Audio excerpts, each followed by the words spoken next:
We are rolling, and welcome back to the Thanks for Sharing podcast. We are brought to you by. I don't know.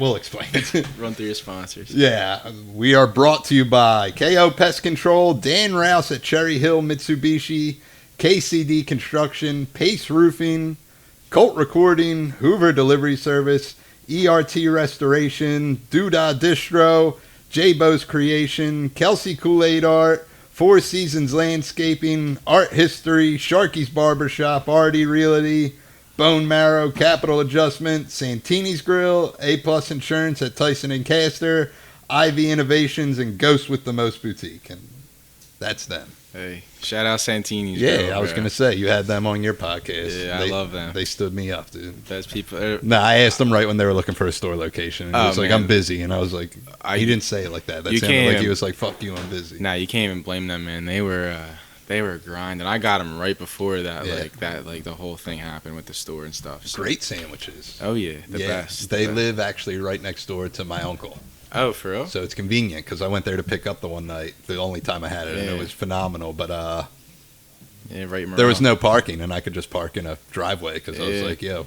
Yep, right in Morel. I was there a few months ago to go pick up because they helped me with a giveaway. They were a part of one of my giveaways, and I went right to their crib. And yeah, they're good people, man. I love them. Yeah, great guys. They're the best. Today we have Kev Nichols, which I asked him before the podcast. I was like, it's Nichols, right? Not Nicholas, but yeah. Yeah, because if you notice when I said brought, I said bought, for which I've explained this like 50 episodes in a row now. Yeah. But for like the first 30 episodes, I said bought to you by until Mark over there was like, you don't know the English language. And I was like, why? And he's like, it's brought. He corrected you. Then I did like a good 3 months of saying bought, thinking I was right. Yeah. Like I corrected the problem and I didn't. Okay. So I was proud that I got your last name. Hey, I was like, it is Nichols, right? It's nice. Yeah. It's nice because a lot of people will say Kev Nicholas, and like, in school, and some of my friends like that I like just meet or whatever. They'll say Kev Nicholas, and I'm like, all right, it's not, but I took my time. I sounded it out. Yeah, there, appreciate that, bro. Yeah. Reading, I do that sometimes. Yeah, I appreciate that, man. We met at Applebees, where I work, and you were editing stuff. Yes, I was. And I was like, what are you editing? You're like, I do a podcast. I was like, shit, me too. Come on and do mine. And that's how this all happened. Yeah, man, it was cool. The Loft Podcast. The Loft Podcast, yes. Check it out on YouTube. So I usually go there, like, because I like to get out of my house when I'm, like, editing and stuff, just because, like, I don't know, it's like, I feel like you can just sit and focus on that and not, like worry about anything else. Because I get, like, so distracted by YouTube. I'm always on YouTube and stuff, so. But now I pulled up to Applebee's, and you got me a spot in the corner. It became my corner forever. Yeah, it's your corner, man. Yeah, whenever I showed up. I get you a Sprite and a water, some boneless wings, and some chicken tenders. Yes, man. sir. I know the order. Yes, off the sir. top of my head. Yep. Yeah. So now, actually, the first time I was there, I was editing the Kensington video I did, and then from there, I'd be like, do like in every episode I would come to Applebee's like once a week. Yeah. Haven't been there since because I lost my car, but I'm still working on getting that back. But yeah. It's all right. Yeah, it's not. Is it a bad loss? Nah, it was. I mean, it wasn't my fault. Accident. It wasn't my fault. It's July 4th. I got T-boned in Wildwood, which probably asshole, dude. It was their fault, man. Yeah, they're on their phone, so Even if it was your fault, I would have said it was the other person's fault because I'm that type of dude. I'm like, fuck that guy, man. He did that. Yeah, but luckily they were nice enough to own up to it. So well, that's good. It is what it is, man. Dude, stuff like that's a nightmare. I was in a car accident. This one I was still getting high, but I was in a car accident, definitely probably just high, and yeah, dude. Not a good feeling. They're not good. Well, you said you're 8 months clean though, right? 8 years. I'm sorry, 8 years clean, right? I'll take 8 months. Congrats, bro. Thanks, man. 8 years, bro. That's impressive, man. It's a lot of. I'm good at quitting shit, dude. I've given up on a lot of things in my life. It's a good thing to quit, though. That's the only one that people are like happy for. They're like, damn, you quit doing drugs. I'm like, yeah. Quit doing a lot. Like I used to do music, and I quit doing that. So everyone's happy about that too. Listen, they're bro, like, you sucked. It's like that's what's up. Yeah, dude. don't quit podcasting or don't quit comedy, bro. I've been seeing your videos, man. Well, I'm happy you're on here because you're a man who puts yourself out there. You a man of many hats, as they would say. 100%. It's tough to put yourself out there, man. Yeah, it is. I talk about it a lot, and people are always like, haters keep you motivated. I'm like, no, people are just assholes, man. They don't keep you motivated. I mean, the way I look at that is, so back in 2018, around that, I put out a song that I wanted to do. I worked with my buddy Kid Travis, and because I always wanted to just like do different things. Like I was always like, I never want to stick in one lane and never want to just do one thing. So I was like, I want to do a song. So I bought a beat online because I didn't know anything about music or anything. I never sang on a song or nothing. And my buddy Jed, Kid Travis, I luckily was introduced to him from a mutual friend. We got really close. I went to his house. He completely popped off. He's at like 500K YouTube now, like crazy. I got him when he was like before he got really busy. Like we're still really close, but it was like I got him right before that. And because like a lot of people try to come into his life now to collaborate and stuff, and he's just like, I don't need new friends. I got a good circle. So, but I did a song and got a lot of hate and love at the same time, but also hate too. I really acknowledged the hate in the beginning. And well, I feel like most times people usually focus. Yeah, you probably got a lot more love. Yeah, for sure. And you just focus on the 5 negative comments, and you're like, "What's wrong with this asshole? What'd I ever do to them?" Yeah, it was more than 5, but no, it was because it was like people aren't putting out music in Northeast, or people aren't doing stuff like that. So, for me, it was rough for a little bit. Like it was rough dealing with that. But then after a while, you start working on music. You keep going, and because the thing about putting yourself out there is like you're gonna suck ass in the beginning. Like it's not gonna be the best, but like the more you do it, like even I noticed from the first podcast episode I did with my buddy Nick, like the quality was shit. Now over time, you learn like how to EQ something or what software to use or the proper lighting. Like, so then after a while you just kind of learn, then you start to get really good at it. And at that point it's too late for the people who were talking shit to kind of become your friend or try to support you because like you weren't there in the beginning when I was putting myself out there, just starting out. How often do you get like your boys like, "Yo, put me on"? A lot more now. I mean, I get people who I get random ones. Yeah, I mean, like, "Yo, this is why I'm good for the podcast," which is like usually my biggest. There's some people who hit me up that I'm like was thinking about them anyways, and I'm like, yeah, that happens sometimes too. But my thing is like usually if you hit me up to be on the podcast, I won't have you on because unless it's something that I wasn't aware of before. Like I've had some really good people hit me up to come on, and I'm like, okay, perfect. Like you'll be perfect for this. So, but nah, usually it's like people will say, "Oh, let me come on, whatever," like just to talk about this, blah blah blah. I'm like, that's not what I represent. That's not what I'm trying to tell people who listen to it. You know what I mean? Like I've had people who support it. My buddy Nick, he hasn't been on in a little bit because he's been working, and people are like, someone commented, "Yeah, where's Nick at? Like, I'm a listener of the podcast. I haven't seen him." And I'm like, well, he's been working, he's been busy, but it's just cool to see like putting something out and having people respond to it in a way that it makes you feel good. It makes you want to keep doing it. You know what I mean? Like support, like the support from people is really big. Even when you're just starting out, and you like me and you are essentially like you're about to be 11 months, a year for the podcast. I started. So I was told when I started, I was like 8 months or something. I mean, I'm like 8 months in, so it's like I've had somebody who I won't get into detail, but somebody who lost someone in their family, and they were telling me that they listen to the podcast and they fall asleep to it, and it just really it makes them feel something, and that's like something that really is important to me, and something that I try to incorporate and take with me at all times. When I'm doing a podcast or making videos, and I always try to think of people like that because the mental health lane that I'm in, it is a very slippery slope, but it's also I feel like it's a lane that hasn't been touched yet. And just in the way that I feel like I want to go about it. So to have people support you and stuff like that, it means a lot to me, and it's what keeps me like going. Because it's hard. Like when you're doing your scheduling, you're recording, you're editing, you're planning all these videos and podcasts by yourself. It's a little bit difficult, and it can be stressful at times. But having people who support you and show you love is really important and keeps me going for sure. Hey, definitely, and you're doing a pretty good job from what I checked. I checked on some tabs, I watched some clips and stuff. Appreciate that, bro. I try not to be like an asshole and be like, "Yo, I want you to come on and do." But I listen to some of your music. I would classify it as pop. Would you not do that? Yeah. There's nothing wrong with that. I pop, love pop music. Pop, bedroom pop, whatever, bro. I mean, I'm still. It's tough because I'm still working on I'm still working on music. I'm still trying to put out as much as I can, but it's tough when you got a lot of other stuff going on. But I could say pop, I guess. Yeah. Hey, you keep a lot of things going. That ain't a bad thing. No, not at all. Do a little bit of DJing too. Yeah, I DJ it up. Good old Patty Wax. Patty Wax, someone well. Shout out to Patties. Yeah, I've been doing You're it. pretty much a Northeast legend then, because it's just like, damn, dude, he DJs at Patty Max, and this dude fucks. And it's like, you're fucking ready I try to, I mean, whatever. I mean, Patty's is fun. I love Patty's. I've been doing it since I was like 21. Shout out to Franny Mac. He got me into it. But I love doing Patty's. It's fun. I love the people there. It's just a good Northeast bar to have fun at. Like, I'm not like the crazy, like, mixing shit out, like, you know, the crazy scratching, the air horns. Yeah. I hate that shit. So it's I love the air horn, man. That's me all day. So my whole thing is like, I like to like.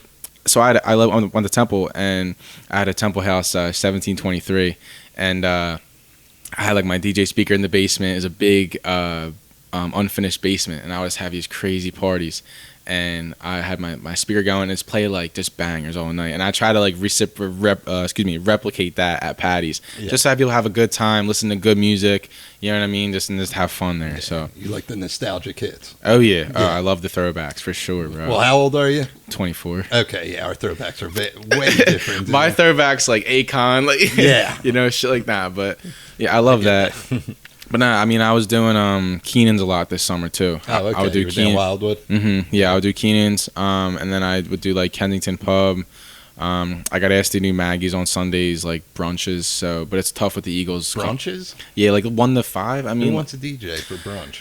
You know what, dude? If people will come out and have, I'm not knocking your hustle. No, but I would probably be more annoyed. I'd be like, why is this guy like? Well, it wouldn't be. It would be like not crazy rap shit. It would be like more background, like like fun, like Michael Bublé, I could play maybe. You know, I do like some like American Girl, like this, like, you know, just the shit you want to drink to, like, you know, have a couple mimosas during the day, and then, you know, do that during the day, and then do Patties at night. You know, for a Sunday, like, you know.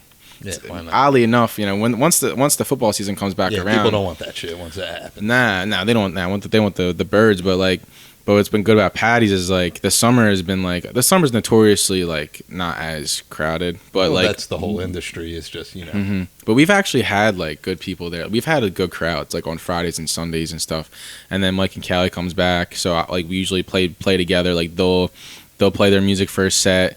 I'll come on, they'll come back on a set, and then I'll finish the night out. And it's like perfect because everybody knows to go to Patty's on Sundays and stuff because of Mike and Callie. So that's a late night though. It is. What time do you get done? Like 2, 3? One. Now one or that's not too bad. Nah, it depends how the poor bartender ain't leaving till like 3 or 4. Yeah, but I mean, you know, for a Sunday though, like you can't really complain. Like if you're a bartender on a Sunday and you're making good money, like, and even for me DJing, like I'm lucky that I can make money on a Sunday DJing. You know what I mean? Like that's not really heard of that often unless you're like down the shore. You know what I mean? Yeah. So hey, take the money where you can get it. Exactly. You know? Exactly.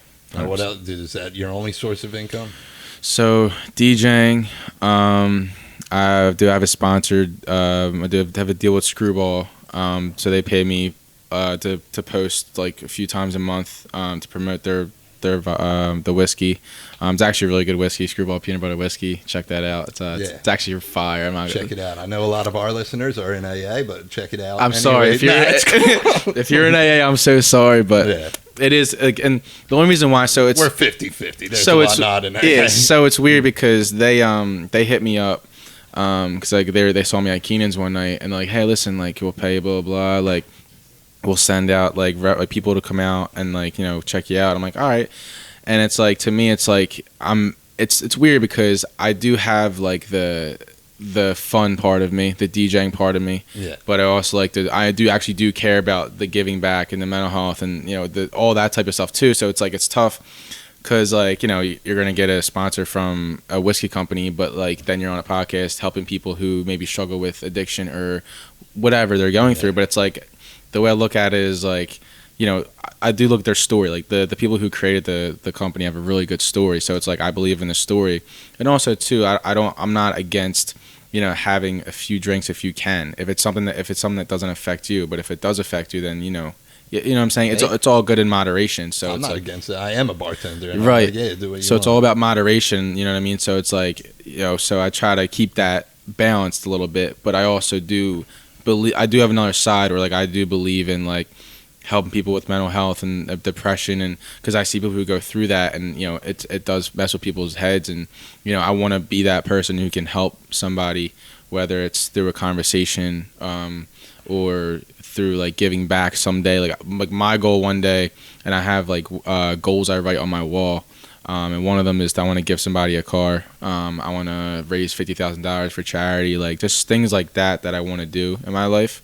You know what I mean? Because I feel like I grew up in that kind of family that is always like very giving and very altruistic. I don't know if you know what that word means. I actually don't know what that means. Nah, it's like I've heard it, but it's pretty much the fancy way of saying selfless. I'm pretty sure, thinking of others. Yeah, it's because they throw it around in that because that's like their whole yeah gimmick. You know what I mean? Yeah. But I was talking to Mark, like I don't know if it was Mark or my other buddy, but it doesn't matter. But they were like, "Who's coming on this week?" I was like, "Got Kev, nice kid." You know what I mean? Sorry for calling you a kid, but nah, you know, hey man, I'll still a young man. I'll take it, man. I'll take it. Whatever. But I was like, he actually like cares about people. Like he goes to Kensington and shit. Like gives food to the fucking animals. I mean, I'm not perfect in any way. Which I should probably do more, giving back, seeing as I was like, from that walk of life, and I'm like, I should do more probably, but I do stuff sometimes. The thing is, like, it makes you feel good. You know, like that's the one thing. Like with me is like I'm not perfect in any way. I made mistakes. I made a lot of mistakes in my life, but I never try to let them affect me all the time.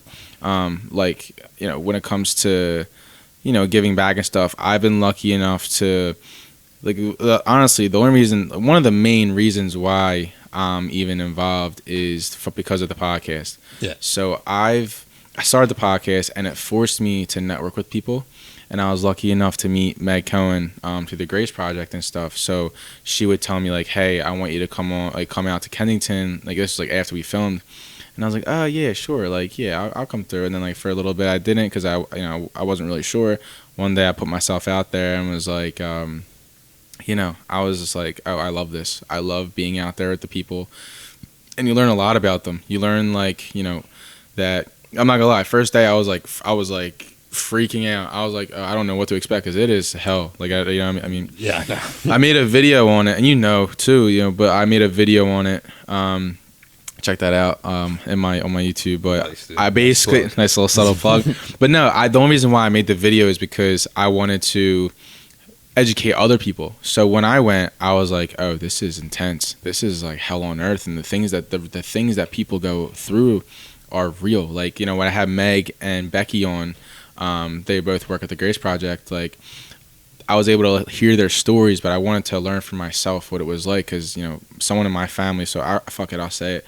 My uncle is a recovering addict, and he's one of the main reasons why, I don't even know if he knows this, but he's one of the main reasons why I even got involved in doing any of this because, seeing what my family goes through every single day with, just my mom, like how much she's hurting and how much she doesn't want to like see him, or my grandmom who's like my best friend on the entire planet. Shout out Sue, I love you to death. What's up, Sue? Yeah, she's the best. Like she's literally she's an angel, like literally an angel. And to see her struggle with that and go through that, it broke my heart. So it's like, let me see what he goes through and what's going on out there. He's getting better now. He's better now, but so when I was out there, it's like. You see these people like they're normal people, and I've learned that like they are all super nice. Every single person out there that I've given food to, like there's such a bad stigma on the people in Kensington because of what they're what they're on, because they have a disease, and it's like when they're high, it's like they can't control what they feel. The only thing to think about is like the drugs. So it's like.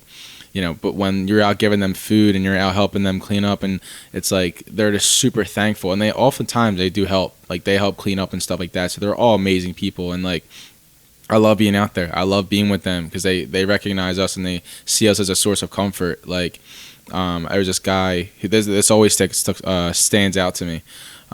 There's this guy who showed up to one of our things because we would park it right at the Cricket on the corner of Kensington and Allegheny, and we usually towards the end we go to Needle Park after, and we went to Needle Park, and this guy was there, and he was like, he looked normal, like completely normal, and was like standing there, didn't say nothing, and he walked up, and I was like, oh, you volunteering? He's like, nah. I was like, all right, well, you want anything to eat? He's like, no, I'm good. I'm like, well, do you want to help out? I was like, maybe, yeah. I'm like, all right. I was kind of, because I'm like giving shit out, so I can't really like focus on him. Like, I'm like, you want to help out? Like, what's going on?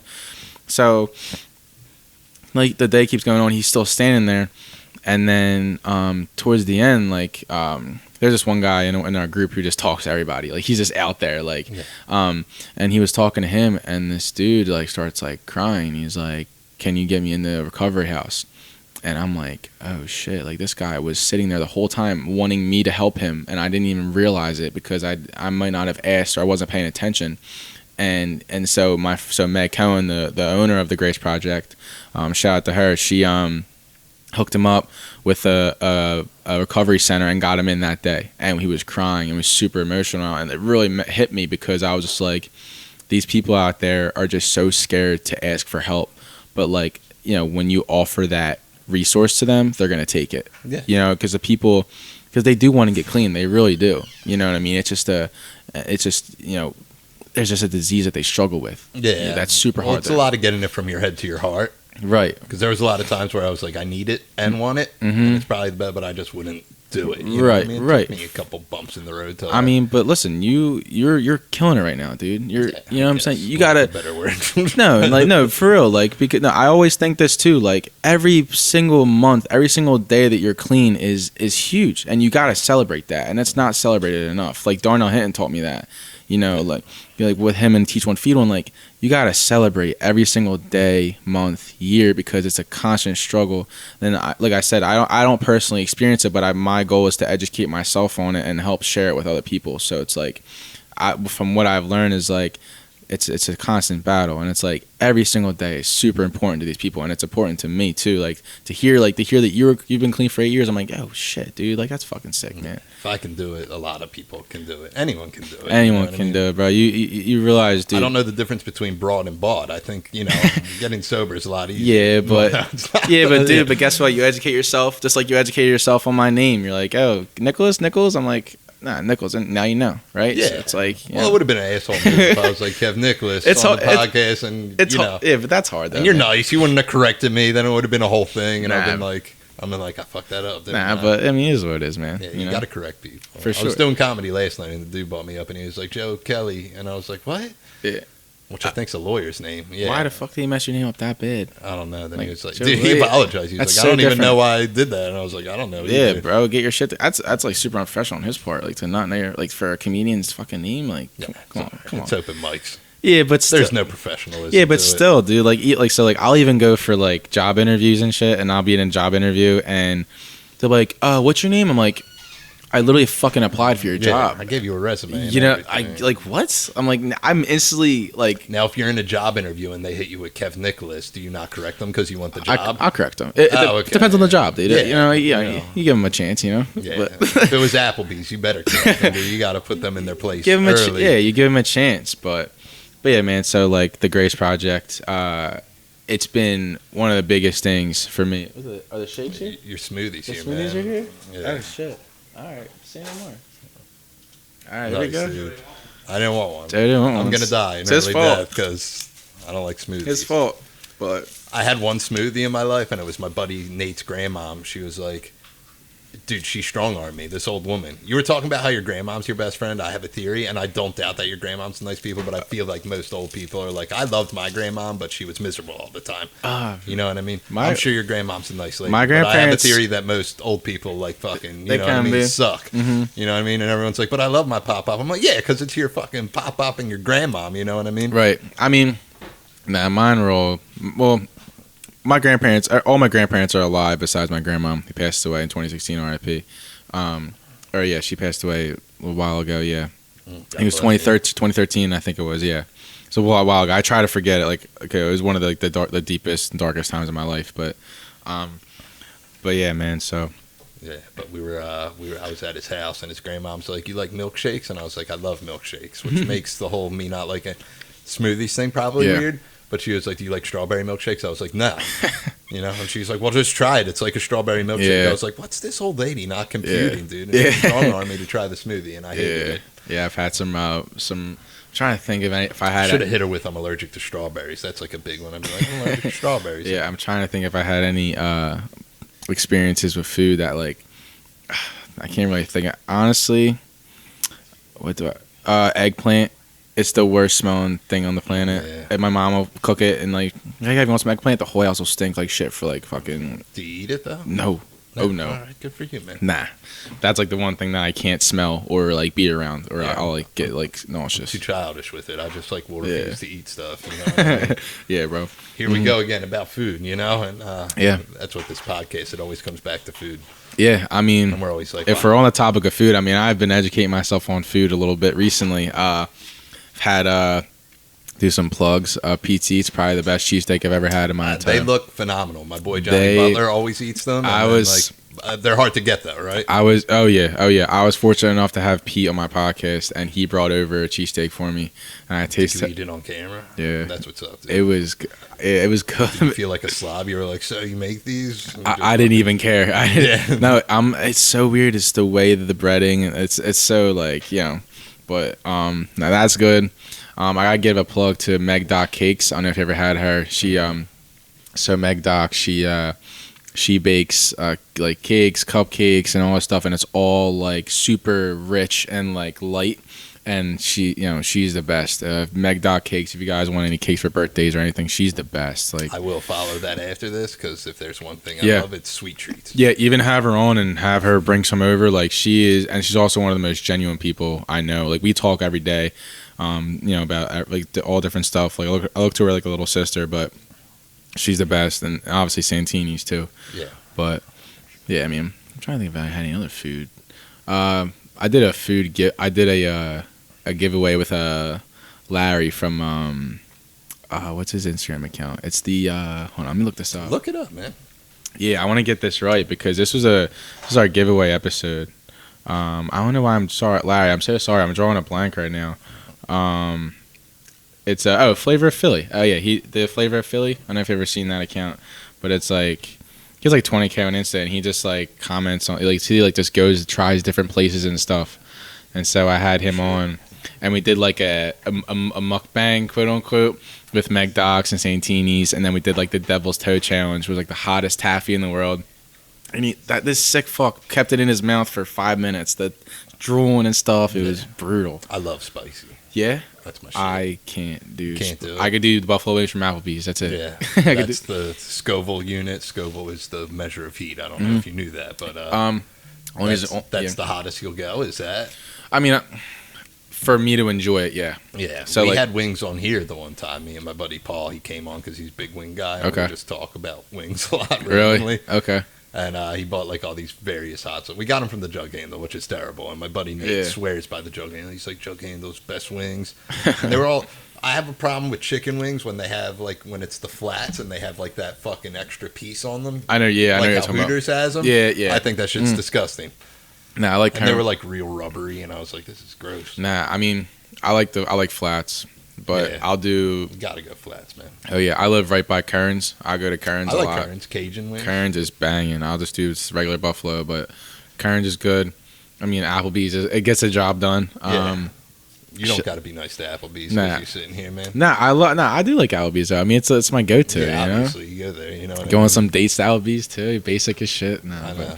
People always ask me, they're like, "Yeah, yeah. Don't you love Applebee's?" I'm like, "No, I don't. I'm there every day." If you work there, then obviously you're like you're not gonna like it. Like I worked at a few food places, and they're like, I mean, I worked at Three Monkeys. I worked at Chickies. I worked at what Chickies? Boulevard. Oh, okay. My buddy Sean's worked there forever.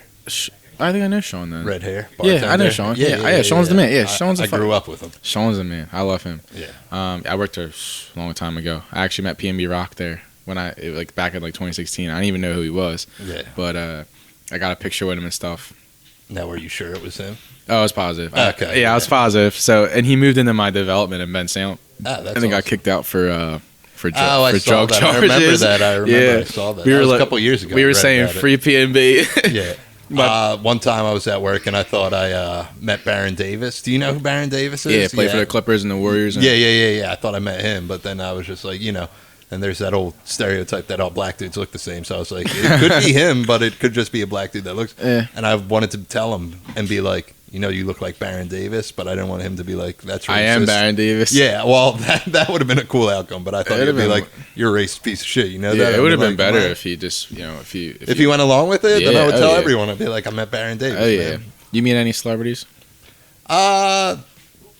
Depends on your level of celebrity, you know what I mean? Like mega famous? No, I don't think so. You know what I mean? Who's the most famous person you ever met, you think? That I ever met? Yeah. I don't know. That's a good question. I met like I go to like a lot of punk shows and like hardcore shows. So like I met like dudes in like bigger bands like that. Okay. Yeah, like I worked merch for this band Madball, which is like the top.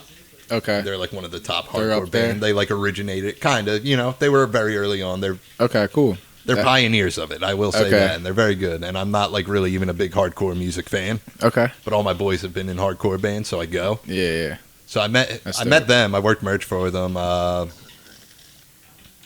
Let's see. I don't know. There's some weird ones. Like Novak came on and did the podcast, but I know him, Okay. so it's hard to, Isn't what I it mean? weird, like, when you know somebody who's like... Like a dude I used to work with at Applebees was like, yo. Or even when I started doing comedy, like I would post like my clips from open mics, and my buddy Connor, who ran the open mic, he was like, you see Brandon Novak liked your post, and I was like, yeah, and he said, are you not freaking out about that? I was like, no, I know him. Yeah, I know Brandon. He wasn't on Jackass, was he? Yeah, he was on Viva La Bam and stuff. Oh, yeah. Yeah, my friend Tori McGee, she was telling me about, he does like a lot of like stuff for the community, doesn't he? Yeah. I I spoke while he was in rehab, then he's been sober ever since. I'm not saying there's a coincidence in that. If there might be. I mean, I was actually trying to get him on the podcast, my podcast. I was going to reach out to him. Yeah. But, I don't know, I haven't talked to him. It was a while ago. Hey, try. Oh, yeah. I would try to pull strings for you, but then I felt weird about asking him to do this. And when he came on here, he was super nice. He said, why would I say no to this? Dude? I was like, I don't know, dude. Yeah, I mean, listen, Brandon, if you're watching this, I mean, hey, I'd love to have you on, bro. But, man. But I wanted to have my friend Tori reach out to him, too, but... I don't know any other famous people, I think, if I met them. I don't know. Yeah, I mean, I've met, like, athletes and stuff. I've seen Uzi a bunch just around the city, but that's just, he's always bullying. He doesn't really count. Yeah. He's just, I met some comedians, you know what I mean? So it's like stuff like that where it's like these dudes are like huge in my mind, and people are like, I don't know who the fuck that is. Yeah. Like I met this dude, Giannis Pappas, who's very funny, he's a bigger comedian, you know what I mean? Yeah. People are like, I mean, anyone who's bigger than you look up to them. So it's like he's a professional. I'll say you that. see them in a know different what I mean? light, yeah. And he's killing it, but like I said, the name, you probably don't know who he is, you know what I mean? Yeah, but, I'm not big in the comedian. Yeah, but I saw him live, and I like shot the shit, and I made him laugh a couple times, so I was like, am There I you doing go. good in life, you know what I mean? That's cool, yeah, man. I met Brendan Schaub, who's another comedian. Yeah, Brandon UFC Shaw, yeah, fighter. UFC, yeah, I like his stuff. He has Yeah, because I saw him live, and he did a meet and greet after, and it was like an extra $10. Cool dude. And I was like, yeah, we talked for 2 seconds. I made him cradle me like a baby because he's strong, and I was like, yeah, pick me up like a fucking child. Wasn't the best UFC fighter, but he was all right. Yeah, you know. Yeah, but he's a good dude, though. Yeah, I watch some of his stuff, like Food Truck Diaries, and I've seen him on Joe Rogan a few times. So he's a good dude. Who else, dude? I don't know. My dad met a bunch of like athletes and stuff because my dad's a retired detective, but he used to work security details for celebrity golf outings in Philly. Oh, that's sick. So he met like Charles Barkley, Dan Marino. Oh, My that's dad said banging. Dan Marino's the nicest dude ever. My dad said Mike Schmidt's a dickhead, so. Really? Yeah. They always say never meet your idols. Huh? It's the oldest saying in the world, but it's sometimes it's true. I'm big on that, dude. Are you? Yeah. Yeah, I mean. But I fish for stuff too. What do you mean? You're like on Instagram because I do this and I'm a comedian, so like I tag like other comedians. I'm like, will you just acknowledge me? I'm desperate for the attention so badly. Yeah, you just and sometimes they do, you know. Yeah, see, that's the thing. Like my favorite podcast, I have a tattoo for it on my whole rib cage. Really, what's your favorite podcast? It's called The Honeydew. Who's using that? It's this dude Ryan Sickler. He's a comedian, but he's very good interview. Okay.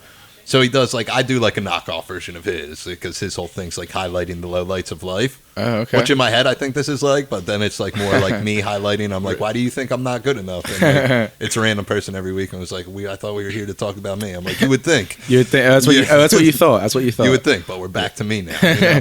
Yeah, nah. I mean, something I've learned is just to shoot your shot. Like when it comes to reaching out to people, because you'll never know who answers. Like, you know what I mean? Like. I was telling you, I had the guy from The Blind Side, Quentin, the big guy who played Big Mike. Yeah, he answered my DM, and he wants to come on my podcast. And it's like you just never know like who you're gonna have reach out or answer. You know, 99% of the time they're not gonna see your DM. Yeah, but that's fine. Half of it's trying. Lord knows I've DM'd Shaq so many times not to do this podcast, just to be like, "What's up, man?" Imagine Shaq like just pulling up to Summerton. Yeah, that would be something, dude. I mean, he's here every once in a while, like when he's doing NBA coverage. Lamar Odom was just in Seaport. in Wildwood. Yeah, I feel like he would be good for this podcast. So I'll be like, you used to do crack? I also used to do crack. And he'll be like, that's what's You up, guys have a man. lot to talk about. Yeah. I'll be like, isn't that shit awesome, dude? And he'd been like, what? That's funny, man. That's funny, bro. So Lamar Odom's coming on next week, you know what I mean? Yeah. No, Get him on. Yeah. Get him on. I'm trying to think. I feel like I've had to have met celebrities before, but did I? You know what I mean? Yeah. Yet again, it's all like things like it's more hype for me. Yeah. Like dudes and bands I like, and I'm like, damn, Okay. dude, that dude. Yeah. I met this dude in this band called Set Your Goals, which you probably never heard of. Yeah. I'm super mainstream. I have with some stuff. I have a big tattoo of their like song lyrics on my chest, and I met him at a Oh, show. wow. And I was like, you the guy from Set Your Goals, which is probably not the best way to start off the conversation. Yeah, nah. And he was like, yeah. And I was like, I got a huge tattoo for your first album across my chest. And he was like, that's cool. Can I see it? And I showed him, and he was like, all right, man. That's it. Yeah. I All was that- like, be more hyped, dude. All that time and pain. Like Yeah. if somebody had a I'm like, for little it- do you know, I'm going to have Kev Nichols on this podcast, and he don't know who the fuck Set Your Goals is. Yeah. So be grateful that I got this tattoo on my chest. Dude, you know what I mean? if somebody got like a Fall Forward Media tat or like something with around me like on their body, I'd be like, dude, I'll get a picture with it. I'm like, yeah, like that's fucking awesome. Like that's sick. I'll do it if you want. I don't care about any of my tattoos at this Dude, point. that would You know what I be- mean? that I'll would be get literally fucking- whatever. That would be tattoo. legendary, dude. But Yeah, we can set it up, dude. yeah, I'm down. Yeah, I'll chip in for it. You know? Hey, Free- why not, dude? some promo, but now, yeah. Also, too, I did want to talk about the Grace Project a little bit. Yeah, go ahead, man. Because it's something I'm super passionate about, and there's a lot going on with it. I want to talk about this kid Gabe. He's not going to see this episode yet, but so we're surprising this kid Gabe. He has autism, and he has a disorder in his muscles where they deteriorate, and he's in a few years he'll be in like a wheelchair, and it'll be rough. But Gabe's one of these kids that he's one of the brightest, smartest kids that I've ever learned about, and I had the pleasure of talking to his mom on the phone when we told her, and this is one of the reasons why I love doing what I do, and why I'm like me and Meg, especially Meg, because she started all of this because of her experience in Kensington. The phone call that we had with the mom, and because she nominated her kid to get surprised from the Give a Little Hope program, and we chose him. And having the phone call with her, hearing her reaction and hearing her emotion, her getting emotional, saying like, Gabe's just a great kid and doesn't even realize what he lives with. He's just one of those kids who just lights up a room and never complains. And he makes me feel weird about complaining about not having hot water or just little stuff. Yeah. Like, 'cause he just sees the world in such a different way. And we're taking him to Nickelodeon Universe. Awesome. On Sunday, and we're picking him up in a limo and surprising him and stuff like that. And like, I'm just super excited to do that, and I'm just super excited for just to have him be a part of the Give a Little Hope program and give him one of the best days ever. And it's going to be on the day after his birthday, which is the coolest thing ever. And like, yeah, it's just one of those things that like I love to like, that keeps me going, and that we want to just keep growing in the future, and keep pushing for it, because we're aiming to do one kid a month. Yeah. And we have different kids get nominated every week from whether it's their family members, friends, or parents, stuff like that. So I just wanted to give Gabe a little bit of a shout out, and haven't met him yet, but I've seen pictures, and I talked to his mom, me and Meg, and I'm just super excited to have him be a part of the Give a Little Hope program, and give him one of the best days ever. So That's awesome. yeah, I'm excited. You know what I mean? Yeah, I might cry. listen, man, I hope, my goal is for it to be one of the biggest things in Philly in general. I've always been super ambitious with what I want to do, whether it's with music or with helping people, like, or giving back or creating a brand or anything. Like, we just had Jacqueline London. She's a MEC 10 reporter, reach out to Meg about the Grace Project, and she wants to come out with us when we go to Kensington, and wants to highlight that and the Give a Little Hope program. So it's like, I'm just super excited to just be a part of it and see where it goes. And I hope I want it to be one of the biggest things in Philly, because I feel like people who are creative like you and like me and whoever else is wants to do something, I feel like it's just so frowned upon, and it's so like not encouraged. You know, only in like LA or like New York and shit like that. It's just not, you know. People are like, how dare you have dreams, man? Yeah, exactly. They're just like, you get a union job like the rest of us. And I'm dude, like, I don't know how to 100%. tools. And man, like, and I've always been just so against that. Not because it's just not me. You know what I mean? Like, and it's not. I just feel like if you are passionate about something, like you should try to find a way to make it happen. And it's tough, especially in Philly. But yeah, and this all goes back to putting yourself out there and not being afraid, because like something I realized, and you know, even the fact that me and you are even having this conversation is like, if you're willing to put yourself out there, it's like you'll be surprised at who reaches out and who wants to get involved and who wants to help. And it's like people you would like never expect. You know what I mean? I mean, that's half the game with all this, dude. Like a lot of the people, like, so the majority of the people who've been on here, I know, like, I know you just from Applebees, but it's like also like, just come on and do it, dude. It's a new experience. You know, I don't know that much about you. You know, I know the clips that you let the world know via social media, like most people.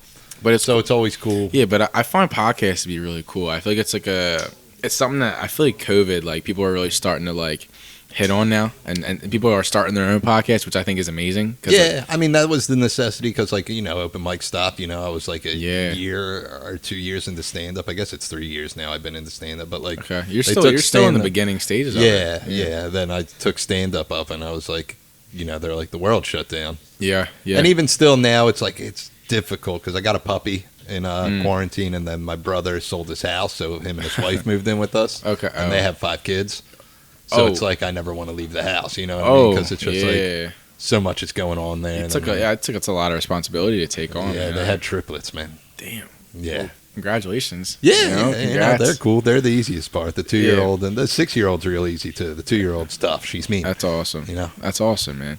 Who do you look up to? Comedian. Like, who's your favorite comedian? So that dude Ryan Sickler, Nate Bargatze, he's on Netflix. Tom Segura, I like a lot. Tom Segura, okay, he sounds really familiar. Yeah. So like, I'm, you know, cool. And then I think it's just a whole interesting thing because like comedy's like one of those things. Unless you're into it, it's like who gives a shit? You know what I mean? Yeah. But it's like one of the most enjoyed things. Like, there's not many people who are like, who will go to a random comedy show and be like, oh damn, I had a fun time. Yeah, it doesn't matter who's playing it. You know what though, man? There are good comedy shows out there. I mean, my parents used to watch one. I don't even remember what it was called, but they would watch the specials on Comcast, and like, they were good. Like, this dude was funny. Like, comedy, and when you learn to appreciate it and like get involved in it, you can really find enjoyment. Well, I get shocked because I like watch all these comedians' podcasts because all their podcasts are like huge and they're killing it with it. But they're like, they always talk about the statistics of like, say you get a Netflix deal, and they're like, dude, out of your hour special, people watch like the first 30 minutes, then turn it off, even if it's great. You know what I mean? And I'm like, oh. That's just people's lack of attention spans, though. Yeah, you know what I mean? It's just getting shorter. Like, I made an hour special 6 months in, which was a terrible idea, and I don't suggest any comedian do that. And then people are like, yo, man, I watched that shit. I'm like, why'd you watch that shit? You know what I mean? Well, I watched the Kevin Hart podcast on Joe Rogan. Yeah. So for one of the, I think it was like the... Rogan's kind of, I enjoy Rogan, and it really depends who he has on, but it's like, they're all 4 hours, and I'm like, I can't, you know I can't. I mean? I know, because the only reason why I listened to the Kevin Hart one was because when I was driving to Orlando for that TikTok thing I was telling you about. I was like, I can't listen to music for 15 hours. Like, I need like, or you know, however long I was driving. So I listened to the Kevin Hart one, and he was talking about how the planning that goes into the specials and even the sets, like years, like he'll plan like a whole year just for one, just to get the material right. Yeah, well, that's what most of them do. My buddy Mikey hit me up one time, and he was like explaining how stand-up comedy works, even though I kind of know. Like, not that I know, I'm not like killing it, making money. But you have an idea more than. But he's like, you know, they go on tour for like a year or two before they film anything. I'm like, yeah, I know that. You know what I mean? Yeah, but and he's like, but you did it in 6 months. I was like, that's why mine's dog shit. Well, it's not dog shit, but it's not that. No, yeah, give yourself some credit, man, because if you're able to put together an hour set, right? It's an hour long of just talking about your life or whatever. Like, you know, it's a lot of work that goes into it, and that all goes back to just putting yourself out there and keep fucking doing it, because who knows? So now you're 3 years in, right? About. So let's say another 2 years go by and you put out another special or however long. It's like you can look back on the first one you did and improve on it. And I still do material from it because it's like, you know. Yeah. Who outside of Philly's really seen it? Well, exactly. Yeah. That's fine though. Like my buddy Jed, he'll re-release old songs because he has a new audience now. You get a new audience, you re-put them out. You know. Yeah. exactly. I'll probably do that with my music too. If there's a song that I like that I put out in the beginning, then I'll fucking re-release it. But a lot of my shit's like hit or miss. Like I kind of didn't do well last night. I was at open mic, but it's like, you know, it's very dark, and it's just lack of just where I came from and just being, you know, me. So yours is dark. Yours like dark humor. It's kind of like Seinfeld, but I'm like, what's the deal with heroin? Why is it killing all my friends? And like, there's usually one person in the crowd. They're like, that's not cool, man. And I'm like, yeah, I know it's not cool, dude. All my friends are dead. And they're like, so you attack the hard shit. I don't attack. No, I mean, those are the topics. Those subjects and stuff. But it's just something that I'm so used to. Like, you do all this good work to help these people down there, and like, it's so fucked up because like the longer I stay sober, a little more jaded I get. You know what I mean? Where I'm like, it's not for everyone, and it's a heartbreaking thing. You know what I mean? We're coming from different sides. Like you were in the streets, I was in it, you were in it, so you have every right to say how you feel about it, or use a way of, I guess, not coping. Maybe is that a partially? And coping? I wasn't good at being homeless. I did it for like a week at most. Some of my buddy Miles was down there for years. He was on the news and shit for it. Oh, really? He's and like I said, man, anyone who's in it or has gotten out of it or who is trying to get out of it, I just got the utmost respect, because it's like, and you can cope with it however you want to, and it's like, because that shit is so rough, man. I've been fortunate enough to where I had a family who, you know, I never got involved with drugs. I never did, you know, so I was fortunate enough to not have that, or have to go through that. So it's like, but the learning about people that have, it's like, you know, you just gain respect for them. That's all it really is to it. And because like before I would always be like, oh, there's people in Kennington. It's like, oh, they're all animals, but it's like they're just people who gotten with the wrong people or gotten the wrong things, and you know, they're all really nice people. They're just, and then, you know, so it's like I fully encourage anyone who even wants to get involved or has even an ounce of like of a curiosity to just go and do it. And you can volunteer with, there's so many other organizations, but you know, the Grace Project. We go to Kennington every Thursday. We'll go there for like 2 hours. We'll give out food and have, you know, we'll just, in old clothes you can just put right next to the cricket, and people will just take it because if they need it. And it's like, you know, it's not as scary as, you know, as people think it is in the sense of like when you're out there giving to people, they're so nice and they just want just go in numbers. Yeah, they you know, they just, you know, you just take care of them, and that's all it really is. It's not like, you know, you're out there like, you know, doing anything crazy. Like sometimes it can get out of hand, but like, you know, we got people for that. So I always explain it to people, and they're like, "Oh, it's probably so nuts down there." I'm like, "It's more of a business down there." Yeah, you know what I mean? Oh yeah, people are just don't get me wrong, nutty shit happens down there, but it's word of advice: don't put your phone out. Don't try to take any Snapchats, and don't do that shit because they will snatch your shit and break it. Like when I went and I did my video, I had a GoPro and I held it like in my hand, like in the corner, because I like I said, I wanted to document it. Like because I was giving out hoop bags and stuff. I wanted to document it for people to see like what actually goes on down there. So it's like, but I couldn't film any. I had to hold it like this and like, you know what I mean. I blurred out people's faces and stuff, but it's like don't film shit down there. Like don't, you know, but definitely get involved. Because like I said, I love the people down there. I'll tell you what, it does give you a good, especially when you're doing stuff like that, gives you a good perspective of being like, oh man, I just like, and even you were talking about like coming from a good upbringing, like I was brought up. Okay, thanks, man. Brought up. There you go. Appreciate the assist, man. There you go. I was brought up right. You know what I mean? My parents are great. You know, Yeah, my brothers are great. You know, we had a loving family, and like, then I think people always think that the story goes on. It's like something fucked up happened to you. And I'm like, nah, nothing fucked up. You just get in with the wrong people sometimes, man. And it happens to everybody. It happens to the best of us. You know what I mean? It's just a matter of just correcting it. And sometimes it takes some people longer than others. You know what I mean? And like, but like I said, going down there, it's just it's a reset. It's a mental reset to me because I'll go down there for 2 hours and spend time with these people, and you know, and then you get to come home, and you know, which I'm fortunate to do, but it's just nice to be able to just be with them. You know, I really do enjoy it, and I enjoy the Give a Little Hope program. I enjoy all that stuff, and that's what I really want to do. And I really want to. I always say on my podcast and on my website and stuff to encourage the conversation. You know, whether it's you're talking about addiction or mental health, depression, like it's so important to just like encourage the conversation no matter what. You know, like when I go DJ at Patio Wax, like there was one time when I put out an episode from this guy James Reedy, who's an interventionist, and somebody watched it who goes to Patio Wax. So I was at the bar grabbing a drink, and someone came up to me and was like, "Yo, like Kev, like you're from the Loft." I was like, "Oh yeah, I do that." Yeah, he was like, "Oh, I saw your James Reedy episode. It was really nice." And I was like, "Thank you." And he was like, yeah, well, listen, man, like my dad, struggles with it, alcohol. He's an alcoholic and struggles with that stuff. And so me and him sat for 10 minutes and talked about it. And it's like encouraging the conversation, man. Just any way possible, no matter where you're at, as long as people are talking about it and open to talking about it, that's the only way things are gonna get fixed. And that's the only way, there's gonna be a solution. And alcohol is always a tough one too, because it's just so not frowned upon. And listen, the majority of the world can do it. Mm-hmm.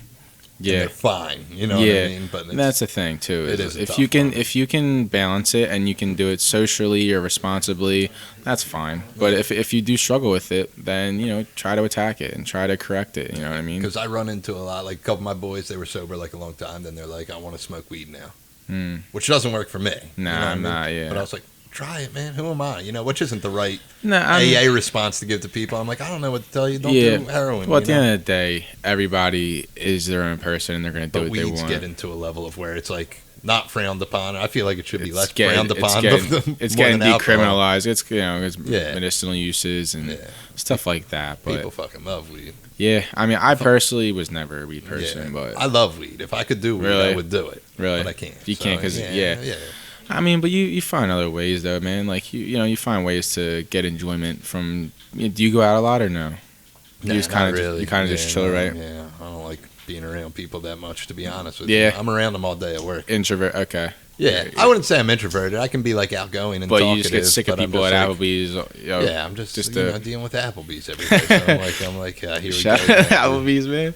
Yeah, I had a table today. They're like, we must be annoying as shit. I was like, you have not even scratched the level of annoying. You guys are innocent compared to the shit you probably deal with. All because they were like, my bad, I need this too. I'm like, all right, man, that's my job. That's not annoying to me. Yeah. That's pretty funny. But when I walk by every time and they're like, I need this, that's pretty annoying. But they didn't do that. They were nice. Yeah. I mean, I never enjoyed working in food. Like when I was at Three Monkeys and stuff. Like, it takes a rare breed. Oh, for sure. Plus, I've been doing it forever. Yeah. Well, I mean, a long time. Okay. I've been at Applebees for 9 years. Oh, for real? Yeah. Oh, wow. And I always gauge that how long I've been sober plus a year because I was a train wreck the first year. Okay. Yeah. I would just snort oxys in the bathroom to come out ready to work, and they'd be like, "Are you okay? You're falling asleep standing up." I'm like, "I'm great, man." Damn. But dude, you've come such a long way though, bro. That's pretty impressive. I'm not gonna lie to you, it is really impressive. I changed my whole image. I got a bunch of tattoos, and I was like, whatever, who cares? Yeah, your body's your canvas, Dude, it is my canvas. I just got dumb shit all over me. I'm just like, yeah, dude, let's just fucking do it. Every single tattoo is a story though. That's the way I look at it. I mean, but some of them don't. I'm sure a lot of yours just don't. A lot of them don't. Yeah. I'm trying to get it. I got my mom and dad's name on me. That's like as nice as it goes. That's as sentimental as like my third one was the Philly Fanatic breathing fire over the city, like Godzilla. Oh shit! Okay. Yeah. So I did that. What makes you think of shit like that? Like, I don't know, because I'm dumb. Dude, I don't know the difference between bought and brought. What do you mean? What makes me think of that? I can only imagine what the artist says. Like, oh, what do you want? Can I get the Fanatic? He was pretty stoked on it. He's like, that's a pretty interesting idea. That's awesome. Yeah. Yeah. Then I got the stereotypical like love on the inside of my arm, and I was just like to wrap it on it. Yeah, but there he is. All the colors and shit. Fire. Damn, must have cost a penny too. Yeah, because they add up after a while. For sure. Yeah, I'm working on a sleeve right now. I got like a little tattoo here, but I want to get my left arm sleeved up. A dude walked into me. I was talking about it last week because my friend Kelsey was on. She does tattoos, but a dude just came up to me at Wawa and he was like, "Yo, man, where'd you get your work done?" I was like, "It's a bunch of different people in the area. Yeah, like a lot of my friends do them." So you mix them up. And he was like, "Yeah." Then he proceeded to tell me, he's like, "Yeah, this is what I want to get." I was like, "Why are you telling me?" Yeah, you know what I mean? Yeah. I just want to get my food at Wawa, which I think has dog shit food. To be honest with you, Wawa. Yeah, it's not bad. It's good. It's not good. I'm not gonna lie, it's good drunk food. That's what. When I was living in the halfway house, me and my buddy Bill, we came to that conclusion because it was like 2 a.m. and we're hungry. Yeah. And he was like, "Did you ever realize it's not that good? It's just open late." And I'm like, "You got a point there, dude." It's facts, bro. Yeah. I mean, I like some of their stuff, but when I'm after Patty's, I'm like, "Yo, let me get mac and cheese with chicken strips and Chipotle sauce on it." Nice. Put me right to sleep. I usually get the chicken strip sandwich. Okay, yeah. But they used to just do a chicken patty that was fried, but they don't have it anymore. Mm-hmm. I don't even know if you were alive yet. I'm sure you were. It's not like I'm 20 years older. I was born in '96, so it's 24. I was born in the '80s. Does that blow your mind? Not a little bit. Yeah. A little bit. You look good, man. You look good. Blows Dylan's mind. Dylan, right? Yeah, it blows your mind. Fucking yeah. Dylan's 99. Yeah. Yeah, before the podcast, I was like, he was like, I went to Ben Salem. I was like, what year you graduating? Thinking we'd have some like similar bonds. He was like 18, and I was like, right. Yeah. Shout out to Dylan, my videographer. He's the best, bro. Yeah, I get the gut check every time I'm at work because they have to card people. Yeah. They have the year, which no one ever figures out. They're like, why does that clock say the year 2000? And I'm like, because that was 21 years ago. Oh, damn. That's crazy, right? That's pretty intense. When you see that, someone born in 2000's 21, and you're just like, am I old now? Yeah, I like, not trying. How's that? 96? That's probably... I feel old sometimes, bro. Like, that's only 4 years away from you. It's crazy. Like, oh, man, 2000. You think, like, 2010, that was 11 years ago. I'm like, Jesus Christ. Like, it feels like it was, like, 5 years ago. Yeah. Half that. Where does time go? Gotta cherish if I say the year I got sober, 2013, I'm just like, it doesn't seem that long ago. But it 8 years. Seems recent. Yeah. But time is precious, though, man. Yeah, definitely flies by. Especially if you're someone like me who likes doing nothing all day and every day. I'm just like, yeah, man, time flew by. For sure. Yeah, man, that's crazy though. They do say life's short, but at the same point, that's kind of a lie because life can be fucking long sometimes. I think, honestly, how much time we got? 20 minutes. Oh, say no more. All right. 10 minutes. Yeah, either whichever one you want. I'm down for whatever, bro. I'm having a good time. I think like time is all what you put into it. It's all about what you put. It's all about like it's like life, death, and it's everything in the middle. So it's like I always try to just make sure I do the most that I can before I die. Like that's why I have on my wall like I have all goals written on shitty loose leaf paper with marker just on my wall, and it's taped there, and it doesn't look pretty, but it's there. So it's like. Wake up and see that every morning. So it's it's motivation. Goals. Yeah, just goals you have. Just keep your mind on something. What the fuck do they call it? They call it manifest destiny. Manifestation. I'm big on that. Yeah. I'm super super big on that. Like that's how I go by my whole life. I just assume good things. Like it's gonna be okay. And I try to tell people. I'm like, listen, it's gonna be okay. No matter what's going on in life, it's gonna be okay. Yeah, man. I always try to say that too. So people like hit me all about like stuff they got going on in their life, and I'll always tell them like, just understand that pain's always temporary. Like everything you go through is always temporary, and you just tell them that acknowledge the most important thing. Like for example, when I totaled my car, I was having the worst week of my life. I was having the worst day of my life. And I was like, dude, I was driving. I was looking for a beach spot. It was literally on July 4th. I was looking for a spot to park in Wildwood on the beach. And I was like, oh, there's no spots, whatever. I'm like, and I was getting frustrated. It was like 30 minutes go by, and I'm like, dude, come on. Like, it's already 3 o'clock. Like, and I'm like, watch, I'll probably fucking crash my car. Like, I'll probably get in an accident somehow. That'll just top my day. Like, 5 minutes later, I get in an accident. And I was like, dude, I didn't get too mad. I got emotional a little bit after because I was like, dude, it's like, this is just not fun, like, to deal with. But, I was by myself at that point. But, I told myself, I was like, as long as I acknowledge that right now is a shitty time in my life and that a few weeks from now, a month from now, things will be better. It makes things all right, like especially perspective. Like all the giving back you do, and it's just because we all have that selfish self-centeredness. So they say that's like a big alcoholism addict thing, but I think it's in all of us a little bit where it's just every like person on the planet. It's a case to the why me's, you know what I mean? Well, here and then you go down and you're giving food back to the dudes in Kensington, and you're like, oh, I'm being a fucking bitch. Well, no, well, you say this too. You say, why not me? Yeah, why not? Why not me? Why can't you be one of the biggest comedians? Why can't I? Do what I want to make myself happy. Why can't I have my own nonprofit? Like, why not me? And then something my grandma always tells me, I say this every episode. Shout out to Sue. I love you. Shout out, Sue. Shout out, Sue. I say this every single episode of my podcast. When you change the way you look at things, the things you look at change. You change the perspective on it, and it can change your mindset on it, and it can change how you go about it. Like I could say, I don't have my car for a month and I'm stuck in my fucking house, or I can say, I don't have my car for a month. Now I get to focus on my podcast, study, and work on my music to be myself and not have to, be distracted by going out all the time. So it's or you can be like, I don't have my car for a month. I'm gonna make Dylan drive me everywhere. Yeah, I have my videographer drive me, Dylan.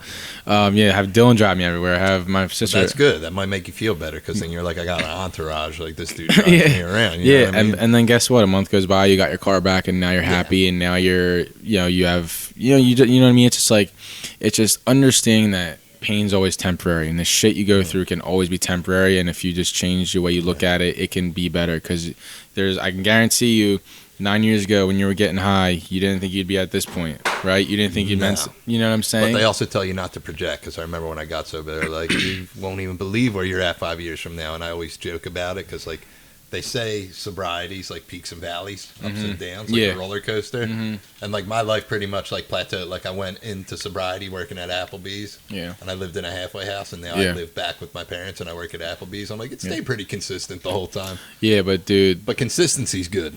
But consistency's good, but better than that nightmare. Well, listen, I always say this too: if you're not getting better, you're getting worse. Yeah, you know what I'm saying. Like that goes with anything. Whether I might be getting worse. Dude. Nah, dude. Nah. If you're working on your material for comedy and you're working on your podcast, I can guarantee you're not getting worse, bro. Like we said when we surprised the girl with the car through Teach One Feed One, she was 11 months sober. 11 months sober. She wasn't able to see her kid she was able to see her kid once a week. She didn't have a car. Yeah. She lived in a halfway house. She couldn't, she lived in a recovery house. She couldn't go anywhere. Didn't have a car. She had to Uber to see her kid. She had to Uber to work. I believe she worked at like Applebees too. I'm not going to lie. Yeah. And I wonder if it was like Applebees or some shit like that. Yeah. And so she wasn't able to like do anything. She didn't have a car. And, she is stuck with it. And then all of a sudden, God put Darnell Hinton and Teach One Feed One in her life, and they were able to surprise her with a car out of nowhere. She was not expecting it, and she got surprised with the car, and her emotions and her reactions all just came out. She stuck with it. She kept sticking with it, and she stayed consistent, and she stayed, believing in herself, and she kept her head up, and life rewarded her. You know what I mean? Like if you just stay consistent, stay patient, and to stay on the path, like life will reward you at the end of the day. And you said that too. Like good things always happen, and you know what I mean? Like it's all about perspective, man. If you just stick with it, and pain's always temporary. Day she went to bed that morning thinking, how am I going to go see my kid this weekend? How am I going to go see Parker? Her son. I don't know. She was going to figure it out. She's a good ass mom.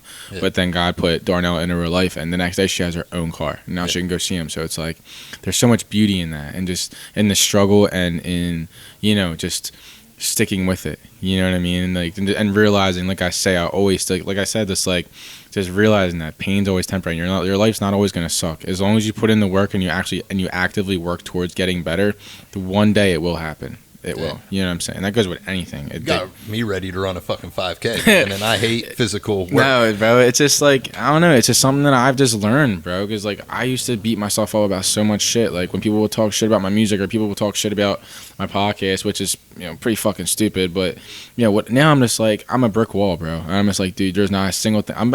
Dude, MEC 10 that's hit us all about what we're doing. Like, it's like, if you just stay consistent, it's just like at the end of the day, you're gonna reap the benefits, and all those assholes that are talking shit are gonna just that's them. Well, Mark over there, who's like, he's very similar to me, where I think like my head just jumps to the negative all the time. And I'm like, fuck the world, you know what I mean? Yeah. You got to snap yourself out of it. But Mark's like an artist too, and he would be like, you always got to ask yourself when someone talks shit, what do you do? Because the answer most of the time is they don't do anything other than criticize you. The answer is nothing, bro. If they got time to criticize you, that means they're just like, I don't do anything. Listen, I'm not talking bad on these people. Like, that's fine. That's their opinion. They're allowed to have their opinion, but you can't. Absolutely. You just can't let it affect what you're doing, because the amount of people, the people that are talking shit, there's 3 times as many people who support you and love what you're doing. So it's like, and as long as you believe in yourself too, like, Logan Paul said this on one of his podcasts. I'm a big fan of Logan Paul and Impulsive and everything he does with what he's doing. Not the cringy bullshit from before, but like what he's turned his life into. Yeah. I've been a really big fan of that, and really, I've been a really avid like listener and supporter.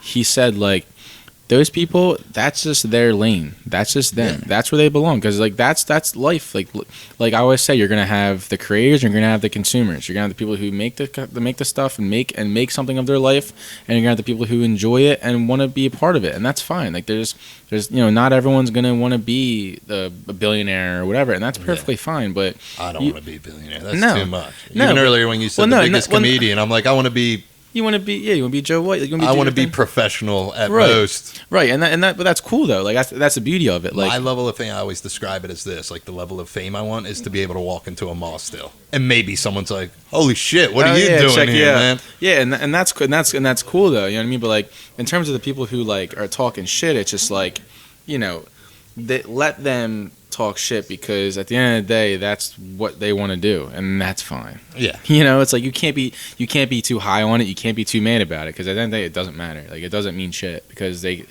they're not actively affecting you, then it's just words. It's just shit that they're saying, and it doesn't mean anything. Hey, it's all about what you put into the universe, right? Exactly. And making it happen. That's what there we go. There we go, dude. But so nah, yeah. I wanted that. No, but like, nah, exactly. It's what energy you put out there. It's manifestation. Like, I told myself, I was telling Nick, like, this was like probably in February. I'm like, my buddy Nick Huser, I was like, bro, I'm going to DJ at Keenan's. I don't know how or when or what, but that would be so huge if I could do that.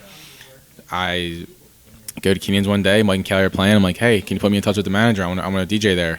And it's like the first week of June. And they're like, they hit me up the next day, like, yo, Kev, come in this Friday. And I start DJing the next 3 Fridays, and I'm like, oh my god. And I get the Screwball sponsorship, and I'm like, oh shit. Like, just because you manifest it and you put that energy out there, you know, people are gonna gravitate towards that. You know what I mean? And that goes with like volunteering too. You put that energy out there, like, hey, listen, you want to get involved? Come through. Like, come by. No pressure, but if you want to come, you know, visit, or you want to come educate yourself, you want to come help out, dude, come through. And then now they have that opportunity. You know what I mean? So. Yeah. It's a beautiful thing. Well, we're at the end, man. Yeah, it's been uplifting. It's been positive. It's fun. You know what I mean? It was fun, man. And I appreciate you coming out, man. And I'll definitely see you at Applebees soon. Yes, sir. I'll be there soon. I'll get my car back. See, I'm getting a new car. I have a new car actually. Yeah. So I'll be getting that soon. But come in. We'll get the car, dude. We'll celebrate with some boneless wings. Yes, check sir. out the Loft. Yeah, man. So the Loft. Check out Kev's music. Yeah, man. So you can check out the Loft on YouTube at Kev Nichols, and you can check out my Instagram, Kev Nichols, Twitter, Kev Nichols, Spotify off music, Kev Nichols. Yeah, you can check all that out. And then Fall Forward Media, we have a clothing line that we put out a few months ago that, you know, a portion of the proceeds go towards the National Alliance of Mental Illness. And yeah, so we're just doing our thing, and yeah, music, and the Grace Project too. Check out the Grace Project. On a serious note, if you do want to donate to the Grace Project, you can do that. I'm sure I could send you a link or something, but the donations go directly towards the Grace Project and Meg Cohn, who founded the Grace Project. She's like basically my older sister, and like we working together with the Give a Little Hope program that we started. And all the donations go towards like being able to get the limos, being able to take kids to Sesame Place, and to do all these cool things. So if you guys ever want to get involved too, on Thursdays we go out to Kennington. You can reach out to me directly, or you know, to Megan Cohen, or you know, GraceProject.com, TeamGraceProject.com, and yeah, it's a lot, but hey. Thank you, bro. It's all good stuff, though. Thank you, bro. I appreciate that, man. No problem, man. I appreciate it. Just trying to encourage the conversation, and you know, just do it as big as we can, and do it in a way that people want to enjoy and can consume and want to get involved. So it's all, you know. I'm with it, brother. Awesome. All right, man. We'll catch up soon. Appreciate it. Enjoy that smoothie. Yes, sir.